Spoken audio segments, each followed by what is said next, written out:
So Ian, we've had this inquiry come in from Jeff, who's a team manager at Insights Incorporated, and they've been getting all sorts of complaints about the poor quality of the data. So probably worth just having a quick chat about what we might be able to offer them so they know how we can help improve them. Yeah. The first thing I think I'd like to ascertain is it just a perception or actually is the data poor? So do we know if they've done any measurement?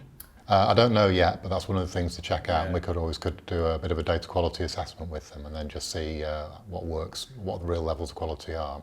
Yeah, absolutely. I think that we would need to see what criteria they're using, whether it's the right criteria and therefore the data is meeting the needs of the end user. Yeah. Which also, I suppose, gets into them doing a maturity assessment for them, so they've then got a benchmark of how good they are, how well they rank against an international standard.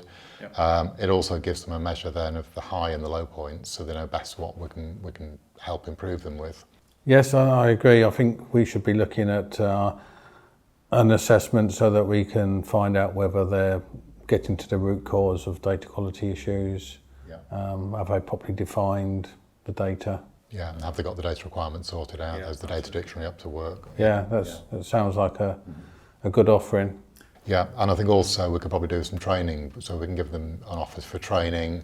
And if it's done in-house, then we get all the data stewards in, then that means that we can help them get their data community up and running. It's definitely a common problem that behaviours within an organisation is impacting the data, so we ought to look at that area. Yeah, and that's a good way also of picking out the behaviours that might be coming through from the leaders in the organisation. Yeah, absolutely. Yeah.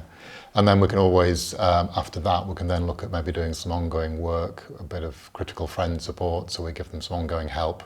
Yeah, there's bound to be some recommendations as a result of a maturity assessment, and we'll probably handhold them through some, leave them to sort themselves out in some areas, but be on hand as a critical friend to help them through their journey. Of course, doing the maturity assessment means we could then do a reassessment in a year or two's time, so then got a measure of how well they've improved over that time.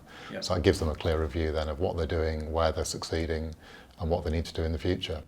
They could even take over the management of the training. We provide them with the material and they can treat it as an in-house training package. Yeah, definitely. We could customise it their way or they can deliver it themselves. Yeah, of course. Yeah. That sounds good. DPA. Data doesn't have to be difficult.